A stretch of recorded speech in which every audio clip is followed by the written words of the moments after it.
வணக்கம். சென்ற காணொளியில் தமிழ் இலக்கியங்களில் இயற்கை அப்படின்றத பற்றி பார்த்தோம். இந்த காணொளியில் தமிழ் இலக்கியங்களில் இயற்கை சார்ந்த நிலம் எவ்வாறு அமைந்துள்ளது என்பதை பற்றி பார்க்கலாம். வானியல் வல்லுநர்களாக திகழ்ந்த தமிழ் சான்றோர்கள் உலகம் தோற்றம் குறித்தும் சிந்தித்துள்ளனர். கிமு 585 கிரகணம் தோன்றுவதை முன்கூட்டியே தெரிவித்தவர்கள் நம் தமிழர்கள். உலகம் எவ்வாறு தோன்றியது என்பதை நீரின்றி அமையாது உலகம் என்ற வரிகளுக்கேற்ப நிலம் எவ்வாறு உருவானது என்பதை பற்றி நம் முன்னோர்கள் அழகாக விவரித்துள்ளார்கள். இதில் ஐவகை நிலம் எவ்வாறு தோன்றியது அப்படின்றத நம்ம பார்க்கலாம். உலகம் ஐம்பூதங்களால் ஆன அழகான ஒரு பரம்பொருளாக உள்ளது என்பதை சங்க இலக்கிய நூல்களில் நாம் காணலாம். இவ்வுண்மையை தொல்காப்பியர் நிலம், நீர், தீ, காற்று, வானம் எனும் ஐந்தும் தம் நிலையில் மாறுபாடு இல்லாமல் ஒன்றுக்கு ஒன்று தொடர்புடையதாக உள்ளது அப்படின்றத பற்றி உணர்த்தியுள்ளார். இக்கருத்தையே மண் திணிந்த நிலனும் நிலன் ஏந்திய விசும்பும் விசும்புவதை வழியும் வழிதலை தீயும் தீமுரணிய நீரும் என்றாங்கு ஐம்பெரும் பூதத்து இயற்கை போல என்ற பாடல் வரிகள் விளக்குகின்றன. ஐம்பூதங்களின் செயல்பாடுகள் மாறுதல்கள் ஏற்படும் பொழுது பேரழிவுகள் உண்டாகுது என்பதை பற்றி நம்ம பார்த்தோம். இந்த காணொளியில் நிலம் சார்ந்த பகுதிகளாக நம்ம இந்த காணொளியை எடுத்துக்கலாம். திணை என்பது நிலம். இதில் நிலம், ஒழுக்கம், சங்க இலக்கியம் நிலத்தை குறிஞ்சி, முல்லை, மருதம், நெய்தல், பாலை என 5ஆக பிரித்துள்ளதை நாம் அறிந்திருந்ததே. குறிஞ்சி மலையும் மலை சார்ந்த இடமும், முல்லை காடும் காடு சார்ந்த இடமும், மருதம் வயலும் வயல் சார்ந்த இடமும், நெய்தல் கடலும் கடல் சார்ந்த இடமும், பாலை மணலும் மணல் சார்ந்த இடமுமாக ஐவகை நிலங்கள் பகுப்புகளாக அறியப்படுகின்றது. இதில் மலை சார்ந்த இடம் குறிஞ்சி என்று அழைத்தனர். 12 ஆண்டுகளுக்கு ஒரு முறை மலைச்சாரலில் பூக்கும் குறிஞ்சி மலரை நாம் காணலாம். மலர்கள் மாலைகளையும் அவர்கள் பலமுறை கொடுத்துள்ளதை நாம் காண முடியும். இதில் கபிலர் குறிஞ்சி பாடுவதில் வல்லவராக திகழ்ந்தார்.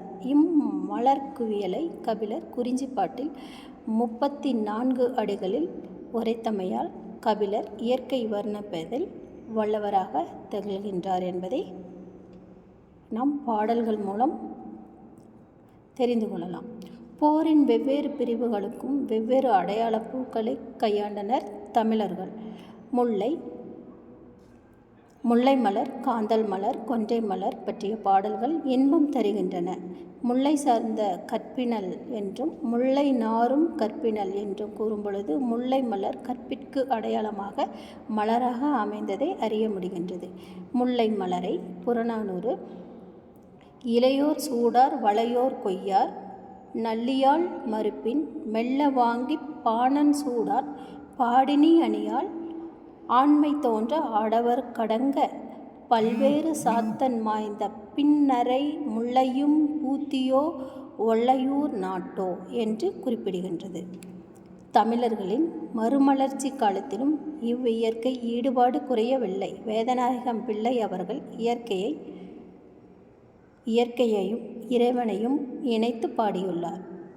கதிரவன் கிரகணை கடவுளாய் தொழுவான் பொற்கள் சுதியோடும் ஆடி பாடி துதி செய்யும் தருக்கள் எல்லாம் பொதியாளர் தூவி போற்றும் பூதம் தம் தொழில் செய்தும் அதிர்கடல் ஒளியாய் வாழ்த்தும் அகமே நீ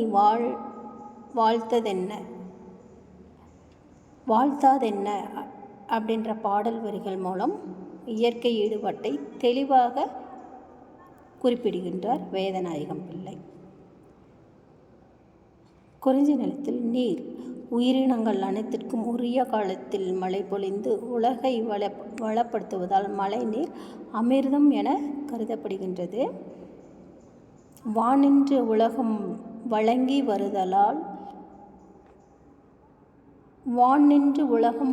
வருவதால் தான் அமிழ்தம் என்றுணர பாற்று என்று வள்ளுவர் கூறியிருக்கிறார். ஊரில் வாழும் மக்களில் ஒருவர் நல்லவராக இருப்பினும்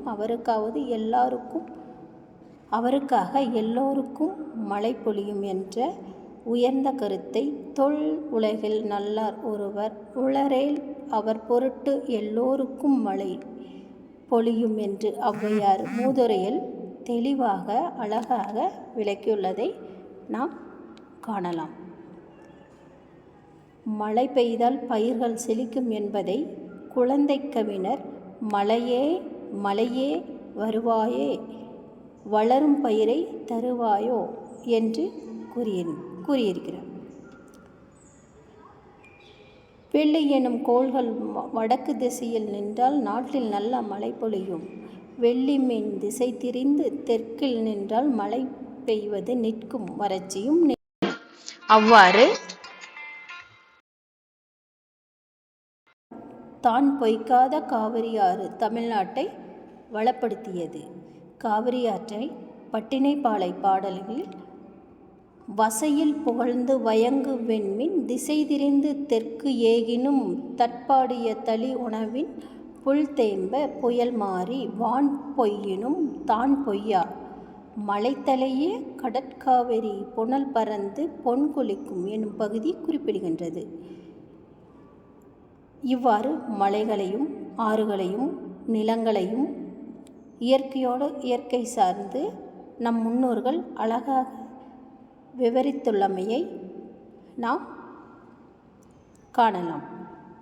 மேலும் இன்னும் பிற தகவல்களை அடுத்த காணொளியில் காணலாம். நன்றி, வணக்கம்.